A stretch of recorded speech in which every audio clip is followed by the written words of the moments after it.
wabarakatuh. Alhamdulillahirabbil alamin, shalawatu wassalamu ala nabiyyina Muhammadin wa ala alihi wa ashabihi ajma'in wa man tabi'ahum bi ihsan ila yaumiddin. Amma ba'd. Ma'asyiral muslimin, Bapak Ibu jamaah salat maghrib dan juga ngaji bareng Samara yang dirahmati Allah Subhanahu wa taala. Pada kesempatan yang mulia ini izinkan kami mengumumkan susunan acara pada malam hari ini. Yang pertama yaitu pembukaan, yang kedua yaitu kajian inti yang akan disampaikan oleh beliau Ustadz Hafidzus Salam Bajo dengan tema fikih puasa. Kemudian dilanjutkan sesi tanya jawab setelah adzan Isya. Kemudian dilanjutkan laporan keuangan dari ngaji bareng Samara, dan selanjutnya yaitu penutup. Maka marilah kita niatkan pada malam hari ini untuk betul-betul belajar menambah ilmu agama kita dan betul-betul niat ikhlas hanya untuk Allah Subhanahu wa taala. Maka marilah kita buka acara pada malam hari ini dengan bacaan basmalah. Bismillahirrahmanirrahim. Acara selanjutnya yaitu ngaji bareng Samara yang akan disampaikan oleh Al-Ustadz Hafidzus Salam Bajo. Waktu dan tempat kami persilahkan. Bismillahirrahmanirrahim. Assalamualaikum warahmatullahi wabarakatuh. Waalaikumsalam warahmatullahi wabarakatuh. Innal hamdalillah nahmaduhu wa nasta'inuhu wa nastaghfiruh wa na'udzu billahi min shururi anfusina wa min sayyiati a'malina. May yahdihillahu fala mudilla lahu wa may yudlilhu fala hadiya lahu. Asyhadu an la ilaha illallah wahdahu la syarika lah wa asyhadu anna Muhammadan abduhu wa rasuluhu la nabiyya ba'dahu. Yaqulu Allah tabaraka wa ta'ala fil Qur'anil Karim ba'da a'udzu billahi minasy syaithanir rajim. Ya ayyuhalladzina amanu taqullaha haqqa tuqatih wa la tamutunna illa wa antum muslimun. Ya ayyuhalladzina amanu taqullaha wa qulu qawlan sadida yuslih lakum a'malakum wa yaghfir lakum dhunubakum wa may yuti'illaha wa rasulahu faqad faza fawzan 'azima. Allahumma salli wa sallim ala nabiyyina Muhammadin sallallahu alaihi wasallam wa ala alihi wa sahbihi ajma'in, amma ba'du. Ikhwani fiddin rahimani rahimakumullah, jamaah salat maghrib yang insyaallah dirahmati oleh Allah. Alhamdulillah, pada kesempatan yang berbahagia ini kita diberikan kemudahan oleh Allah Subhanahu wa taala untuk hadir di majelis ilmu, bertafaqquh fiddin. Semoga apa yang kita lakukan ini mendapatkan nilai tambah pahala di sisi Allah Subhanahu wa taala, dan kita diberikan kemampuan oleh Allah untuk memahami ilmu ini dengan baik, dan kita dimampukan oleh Allah untuk mengamalkan setiap ilmu yang sudah sampai kepada kita. Ikhwani fiddin rahimani rahimakumullah, pada kesempatan ini kita akan membahas, mengkaji tentang masalah persoalan fikih puasa. Ikhwani fiddin rahimani rahimakumullah, tentang definisi puasa. Kita jelaskan dulu definisinya. Definisi puasa itu secara bahasa adalah al-imsaku wal kaffu 'anis syai', menahan dari sesuatu, menahan dari sesuatu. Kata ini dipakai dalam semua makna menahan. Kalau kita menahan, berarti kita berpuasa. Menahan untuk tidak berbicara, itu puasa. Menahan untuk tidak pergi, itu juga puasa. Itu secara bahasa. Wa syar'an secara istilah adalah al-imsaku 'anil muftirat, menahan diri dari segala hal yang membatalkan puasa. Min tulu'il fajri, dari terbitnya fajar. Jadi fajar shadiq. Ya, fajar itu kan ada dua, fajar kadzib dengan fajar shadiq. Fajar shadiq dengan ditandai masuknya waktu sholat subuh, min tulu'il fajri ila ghurub syamsi, hingga tenggelamnya matahari, waktu masuk sholat maghrib. Ma'aniyatit ta'abbudi lillahi ta'ala, dengan niat beribadah kepada Allah Subhanahu wa taala. Itu yang dimaksud dengan puasa secara istilah. Kemudian permasalahan yang sangat penting yang harus kita perhatikan Bapak sekalian adalah masalah niat. Ya. Niat ini penting. Ya. Niat ini harus kita hadirkan dengan keyakinan yang sangat kuat bahwa besok saya itu akan mau puasa. Kalau kita niatnya itu ragu besok itu puasa ataupun tidak, maka puasanya tidak sah. Ya. Besok saya mau berpuasa Ramadan dan itu harus ditentukan. Karena puasa itu kan ya banyak. Puasa Senin Kamis, Daud, ya, Ramadan harus ditentukan itu. Ya, itu yang harus kita perhatikan. Kemudian ikhwani fiddin rahimani rahimakumullah, apakah kita harus memperbaiki niat di setiap malam? Artinya apakah kita harus berniat setiap malam?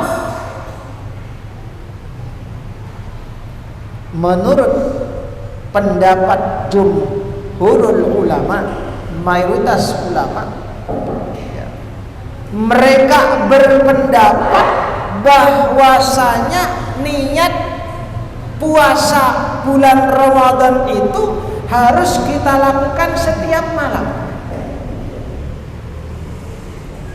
wajib hukumnya. Alasannya kenapa? Alasannya karena puasa Ramadan itu adalah salah satu ibadah yang bentuknya itu mustaqilan.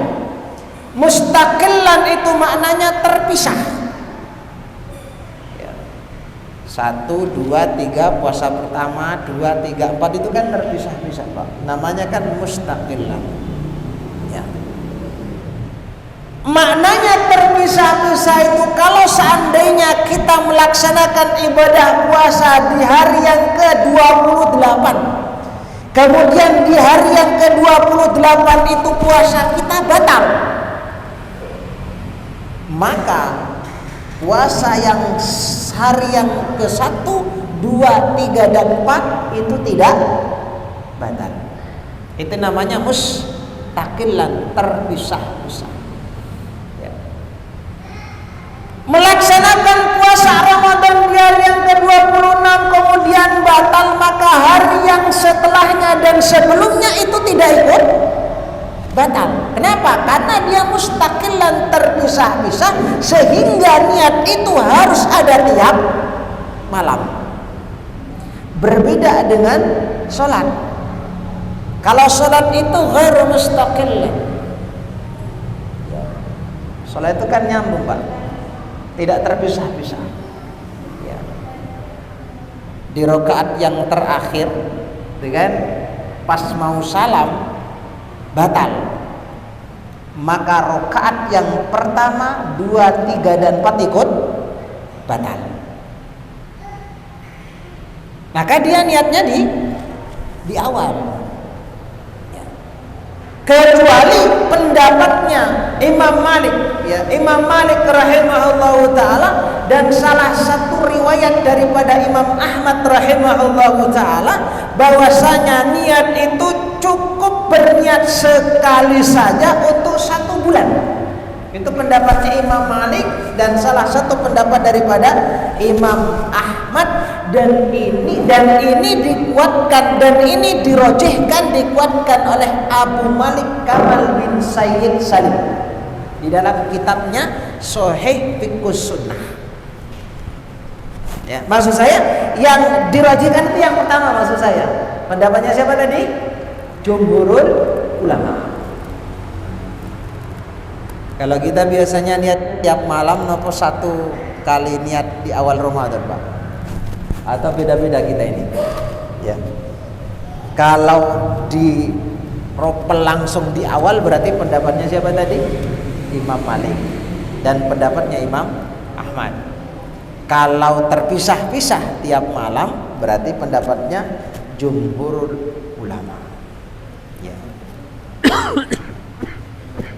Makanya ikhwani fiddin rahimani rahimakumullah, ya, di beberapa masjid itu secara mayoritas tentunya kita akan mendapatkan di masjid-masjid itu ba'da sholat witir itu biasanya mereka niat nawaitu sauma godin dan seterusnya, itu kan ya dilafadzkan itu, karena dalam pendapatnya Imam Syafi'i, dalam mazhab Syafi'i memang harus dilafadzkan, Pak, nawaitu. Saya tadi bahas baca di dalam kitab Fathul Qorib, jadi begitu harus dilafadzkan. Ya. Kalau pendapat selain beliau dalam mazhab Syafi'i itu cukup di dalam hati, tidak perlu dilafadzkan. Nah, dia melok-melok lah. Nawaitu sauma ghadin dan seterusnya itu. Ya. Kemudian yang berikutnya, pembahasan yang berikutnya adalah ya, apa saja yang membatalkan. Tadi kan kita sudah berpuasa, ya, sudah berpuasa, ya, niat sudah ada, niat tiap malam atau di awalnya langsung sekaligus itu. Kemudian kita sudah berpuasa nih. Ya. Apa saja yang membatalkan puasa itu? Ya. Yang pertama yang membatalkan ibadah shaum itu adalah al-aklu wasyurb, makan dan minum amidan secara sengaja, dzakiran dan sadar li shaumihi bahwasanya dia sedang berpuasa. Batal dia, sadar dia puasa, makan dia, minum dia, batal puasanya. Makan yang dimaksudkan di sini kata para ulama itu adalah memasukkan sesuatu ke dalam lambung melalui mulut kita, ya. Dan ini mencakup semua yang kita masukkan. Apakah yang kita masukkan itu bermanfaat atau berbahaya serta tidak berbahaya. Pokoknya apa yang kita masukkan lewat mulut kita, maka itu membatalkan ibadah puasa. Baik yang kita masukkan yo batu, yo kayu, yo batal puasanya. Semua bermanfaat, berbahaya atau tidak berbahaya, masuk lewat mulut kita, kita masukkan begitu, maka batal ibadah puasanya. Ya. Kemudian permasalahannya bagaimana kalau kita kenal hari ini yang namanya inhaler. Betul nggih Pak ya? Yang buat obat pakai asma, penyakit asma atau buat pilek niku lho. Gitu pakai disedot sama hidung niku lho. Ini kan. Atau rokok lah itu kan. Batal enggak puasanya? Ya. Khonifuddin rahimani rahimakumullah. Ya, bila kita perhatikan, ya, bila ditelisik lebih lanjut, maka inhaler itu kan termasuk asar dan daun. Maknanya bekas dan rasa. Ya, bekas dan rasa. Yang diperuntukkan bagi orang yang terpaksa sakit. Dan itu tidak mengenyangkan, betul nggak? Mengenyangkan gak itu? Tidak mengenyangkan. Ya, tidak mengenyangkan. Nah, terus bagaimana dengan rokok? Kalau rokok itu termasuk benda ain. Benda ain itu maksudnya orang yang rokok itu bisa kenyang, betul nggak? Ada orang itu mampu bertahan itu, apa? Dia lebih nggak kuat nggak ngerokok, nggak makan.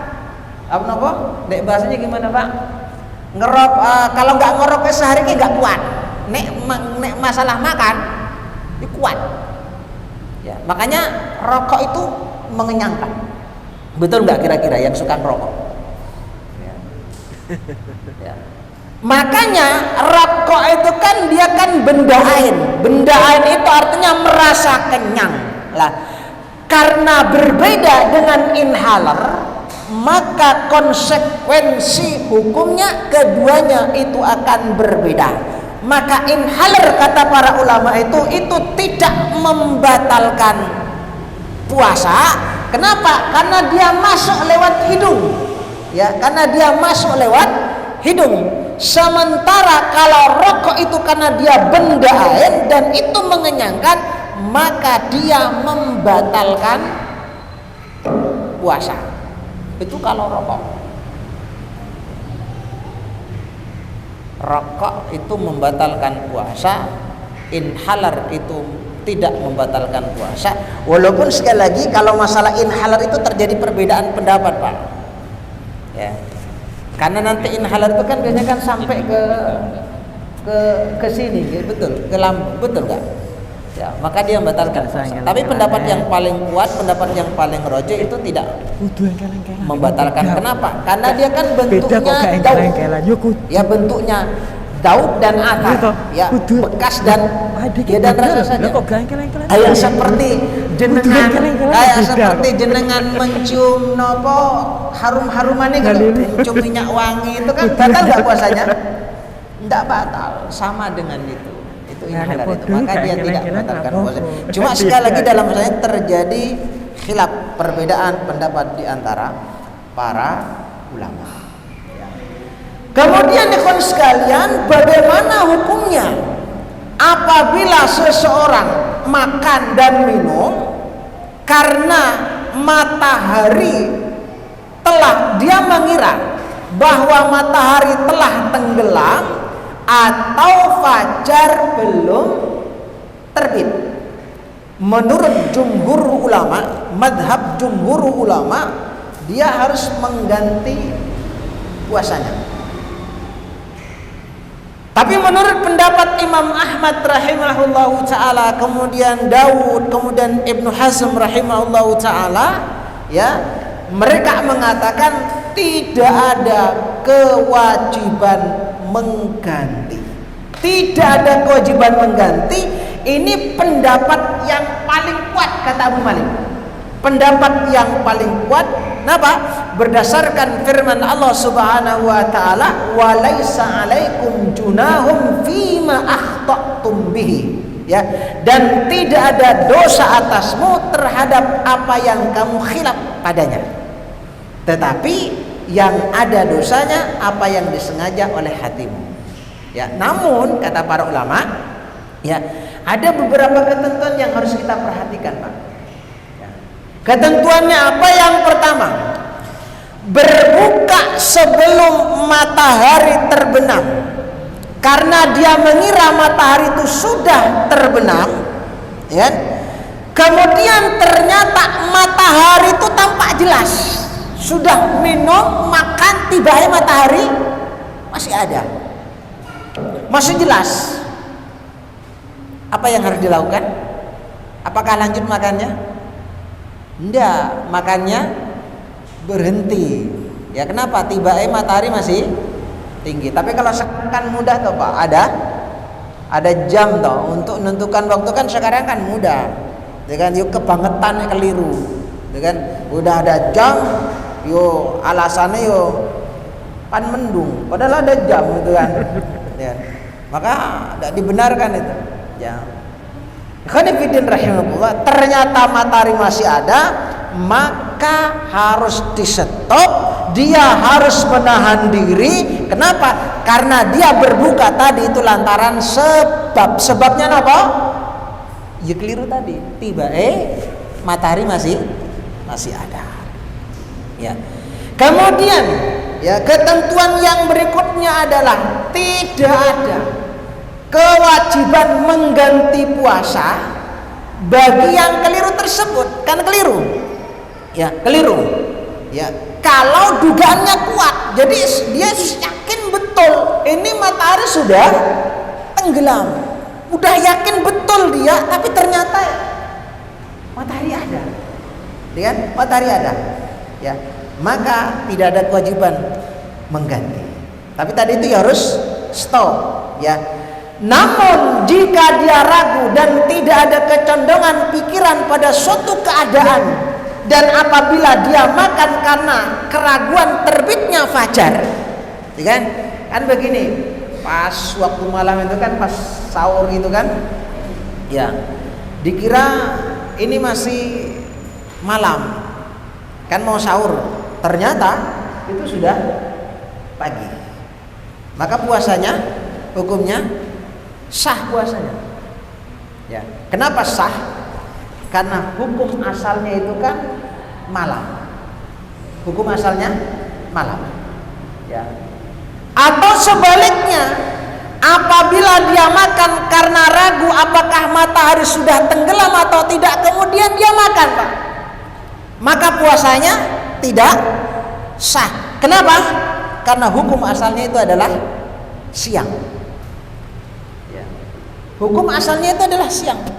Ini berdasarkan kaidah yang dibuat oleh para ulama, al-aslu baqa'u makana ala makana. Hukum asal segala sesuatu itu adalah tetap dalam keadaan semula.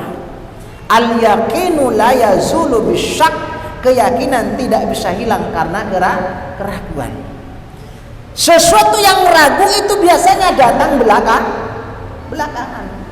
Jadi kalau kita ragu, ya ini kan waktu siang ya, waktu siang kita mau berbuka ini kelihatannya kok sudah malam, buka begitu kan, dia berbuka, ternyata matahari masih ada, maka puasanya batal. Kenapa? Karena posisi awalnya itu masih puasa. Sebaliknya tadi, kalau waktu subuh itu ya dia makan ternyata siang, maka puasanya tetap sah karena hukum asalnya masih malam. Ya, al-yaqinu la yazulu bisyak. Ya. Kemudian yang membatalkan puasa berikutnya tadi kan al-aklu wasyarb, makan dan minum amidan secara sengaja. Kemudian yang kedua adalah berniat ingin berbuka. Ya. Berniat ingin berbuka. Ya, di dalam mazhab Asy-Syafi'i, orang yang bertekad untuk berbuka sengaja dan sadar ia lakukan, maka puasanya batal walaupun dia belum makan dan minum, tapi dia sudah niat. Saking laparnya, ya, hausnya, ya aku naik sampai rumah tak ngombe minum. Ternyata sampai di rumah enggak minum, batal enggak puasanya? Batal puasanya. Ya kan? Batal puasanya. Kenapa? Innamal a'malu binniyat. Walaupun dia belum makan. Karena kata para ulama alasannya adalah karena amalan itu sesuai dengan apa yang ia niatkan. Alasan yang berikutnya adalah untuk memulai puasa itu sebenarnya tidak perlu melakukan apa-apa. Yang penting niat, berarti puasanya sudah sah. Walaupun jenengan itu tidak makan sahur, tapi jenengan sudah niat puasa, maka puasanya sah. Tidak perlu melakukan apa-apa, yang penting niat, maka puasanya sah. Sama juga ketika mengakhirinya tidak perlu dilakukan kecuali dengan niat. Maka niat membatalkan ibadah puasa, maka puasanya batal. Ya, maka jangan niat puasa.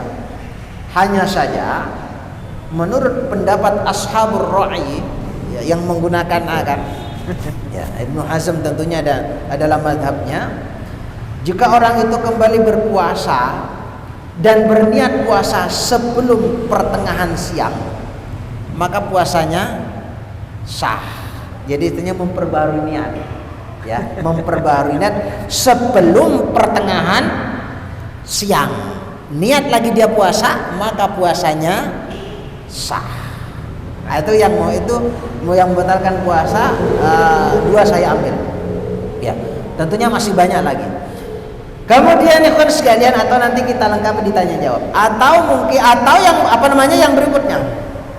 Sekarang hal-hal yang tidak membatalkan puasa. Apa saja yang tidak membatalkan puasa itu? Yang pertama adalah al-ightisal was-sabbu 'ala ar-ra'si lit-tabarrus. Mandi dan menyiramkan air ke kepala, siram. Ya, mandi kemudian menuangkan air ke kepala, 'ala ar-ra'si lit-tabarrus, untuk mendinginkan badan. Karena saking lemes gitu kan, atus gitu kan. Ya, batal nggak puasanya? Tidak batal puasanya, tidak batal. Ya. Kenapa? Ya, karena dalam sebuah riwayat disebutkan ini sahih, disahihkan oleh Syalbani rahimahullahu taala, laqad ra'aitu Rasulullah sallallahu alaihi wasallam, diriwayatkan dari sebagian sahabat, laqad ra'aitu Rasulullah, sungguh aku melihat Rasulullah bil ars, di ars, di kampung ars, yusabbu ala ra'sil ma, menyiramkan kepalanya dengan air, ya, wa huwa shaimun, sementara beliau dalam keadaan berpuasa, minal atasi au minal har, beliau melakukannya itu karena rasa haus atau panas. Jadi mendinginkan itu, mandi itu tidak membatalkan ibadah puasa. Terus bagaimana, ya, dengan hukumnya renang ke kolam renang? Batal nggak puasanya? Karena saking lemes itu kan, nyemplung sisan gitu kan, batal nggak puasanya? Secara hukum fikih, ya, mandi itu, pemandian ke kolam renang itu tidak membatalkan puasa, tapi hukumnya makruh. Ya. Kenapa? Karena berpotensi kuat masuknya air tadi itu melalui mulut kita atau melalui hidung kita.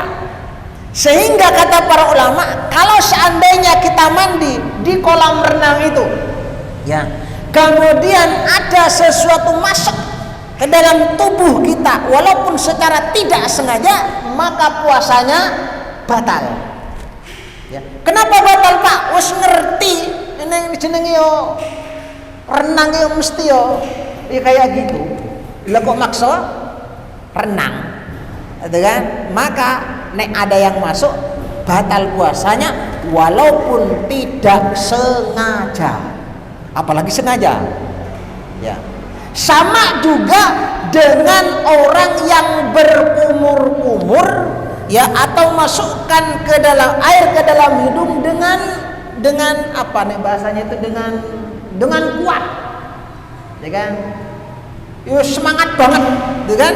Kemudian ada yang masuk, batal puasanya. Ya, kenapa?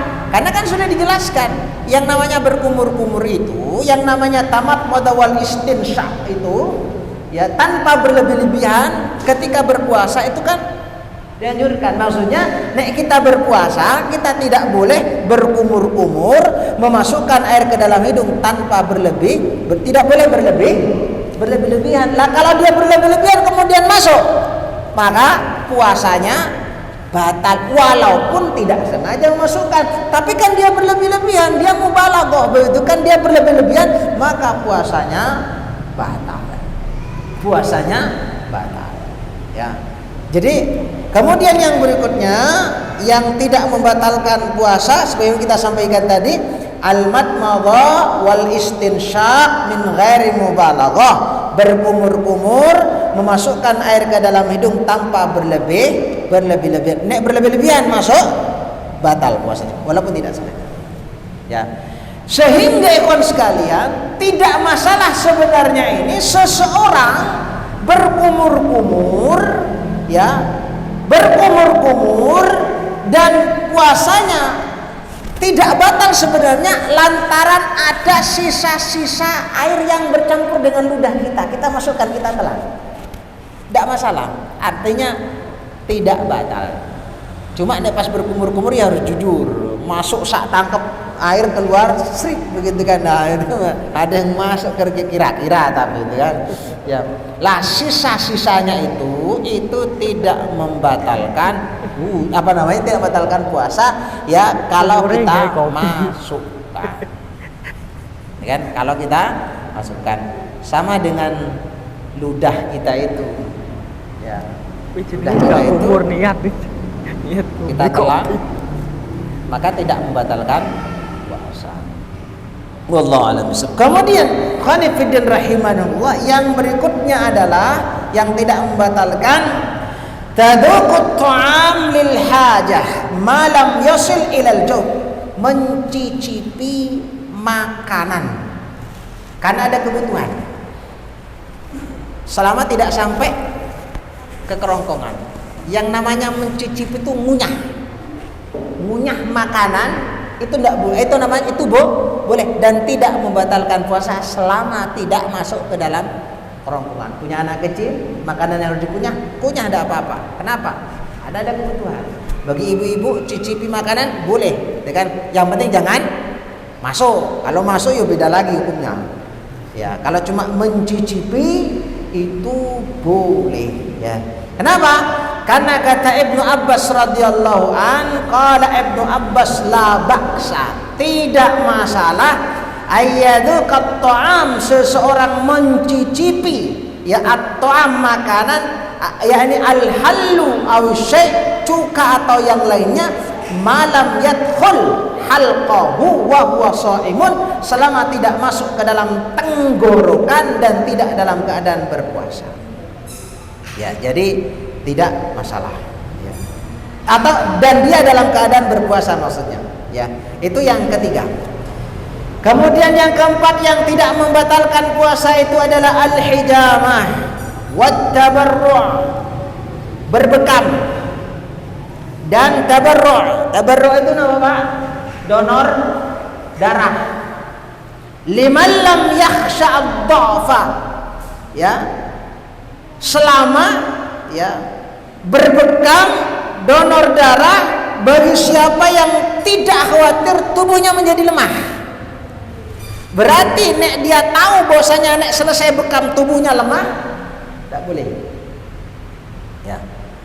Dan dia menjadi haram jika membuat seseorang lemah dan menjadi sebab orang tersebut membatalkan puasanya. Habis bekam malah lapar, malah batalkan puasa, maka haram hukumnya, tidak boleh.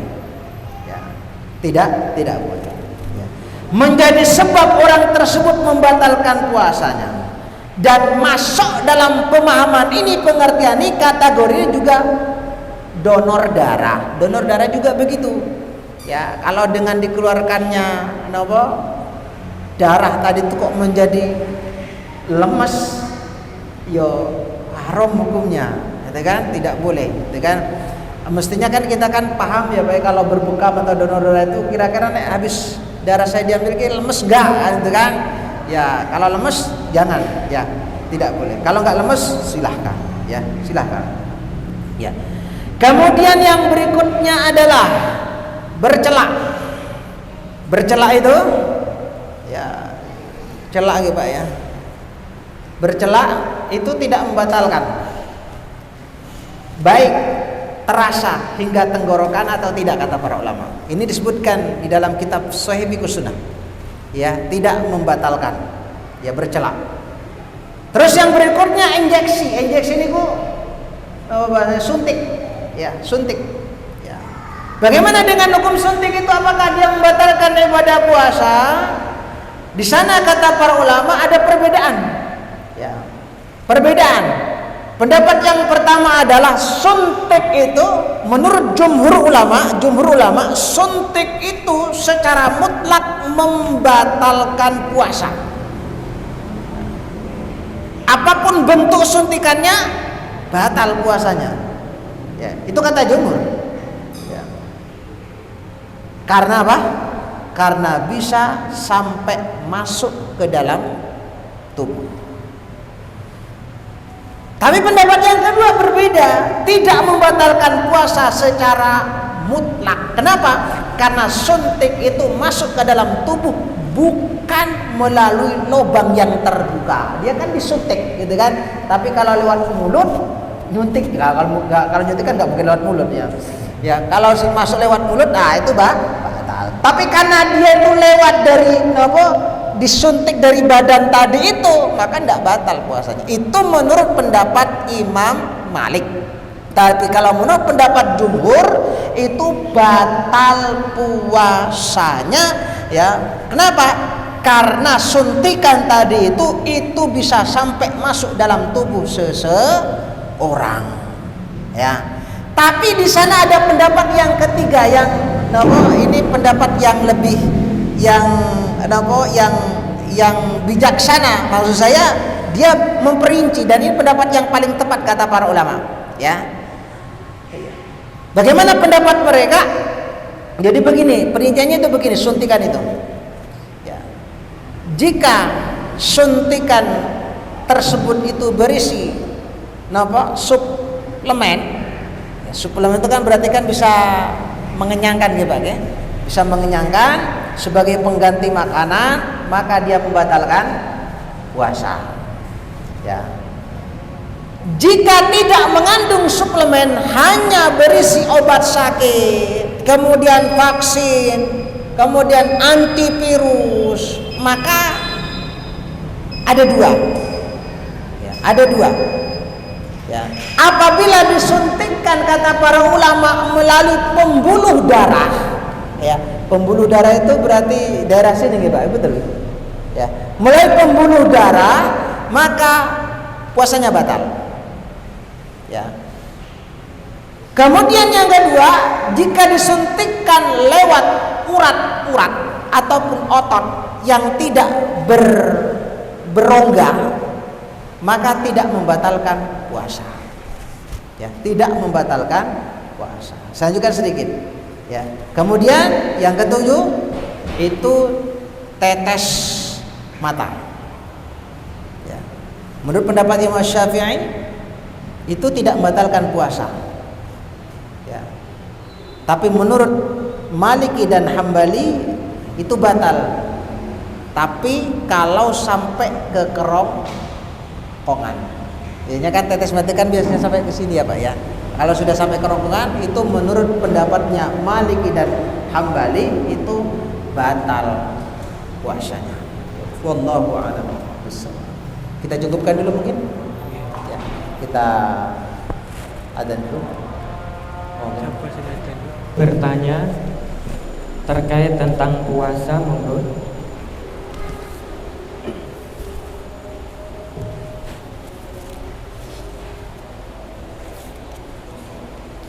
Mungkin ada yang ditanyakan.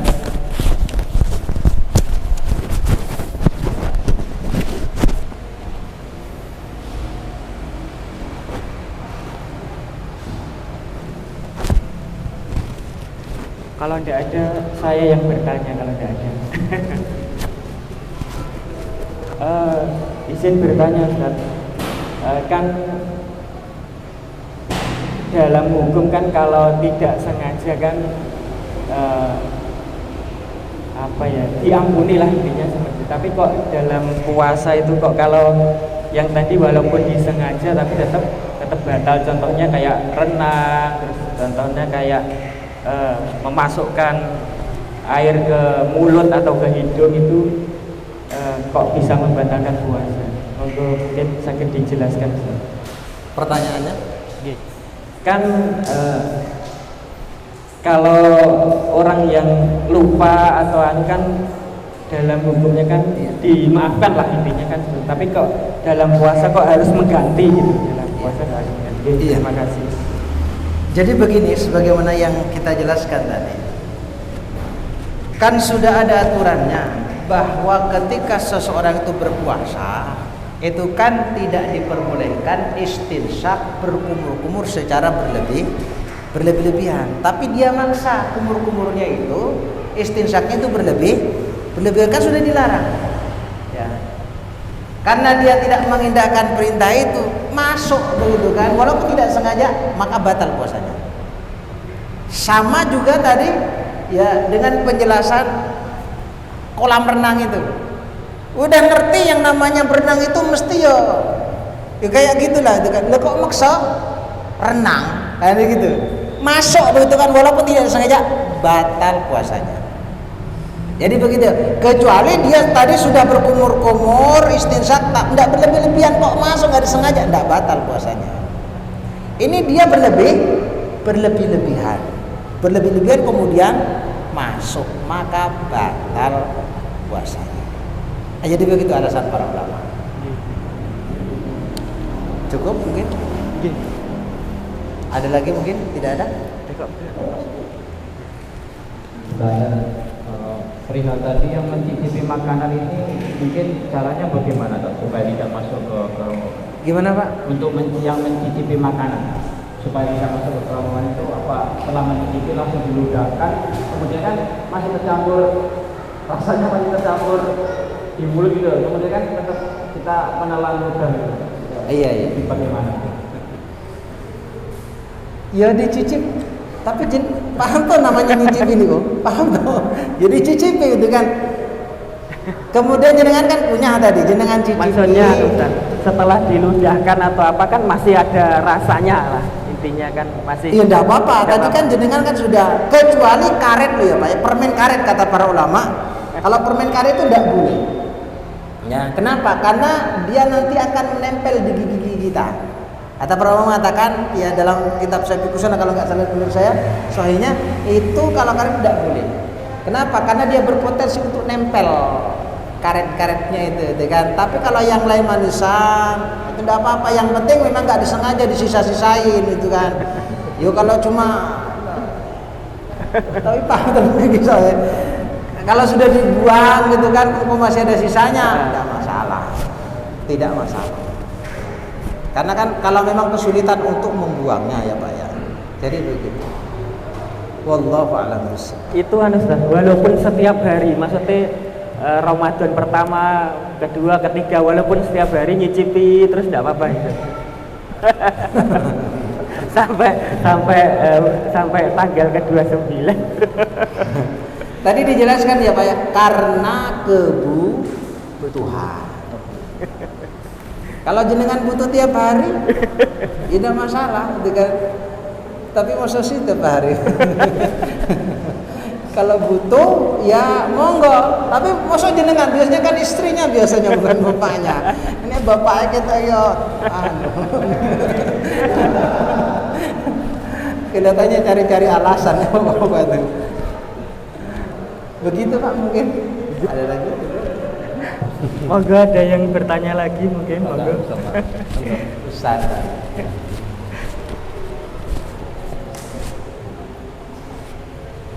Ustaz mau bertanya tentang perempuan di mana beliau ini hamil melahirkan, menyusui, hamil lagi, melahirkan, menyusui, kemudian bahkan sampai 3 kali, sehingga belum pernah puasa Ramadan karena alasannya hamil, melahirkan, menyusui kan.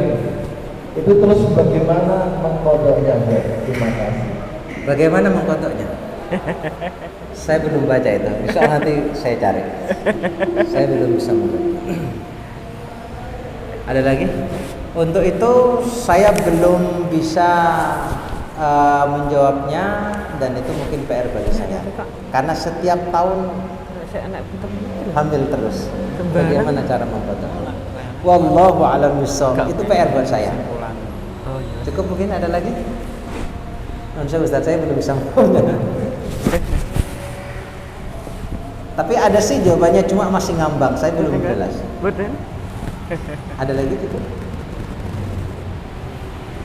Kalau tidak ada mungkin dikasih kesimpulan Ustaz, sebagai kesimpulan atau biar ibadah puasanya bagus gitu Ustaz. Kesimpulannya apa yang mau disimpulkan ya tadi? Bilangnya kok banyak sekali. Ya atau nasihat atau gimana gitu. Iya. Apa yang mau disimpulkan?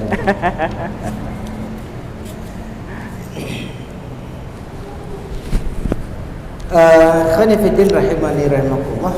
Mungkin yang harus kita perhatikan tadi tentang masalah niat itu harus kita perhatikan dan harus betul-betul ada dan harus kita kuatkan. Kemudian bahwa besok kita akan puasa. Kemudian yang kedua tentang masalah yang membatalkan puasa, yang saya sebutkan tadi baru 2, tentunya masih banyak lagi pembatal puasa.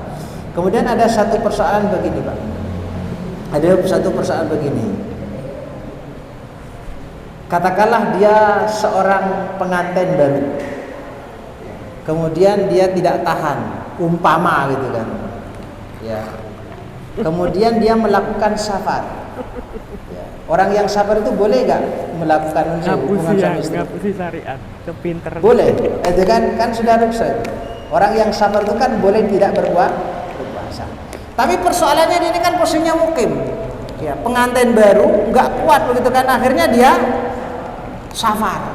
Nek bahasanya tuh mau pilih syariat. Ya.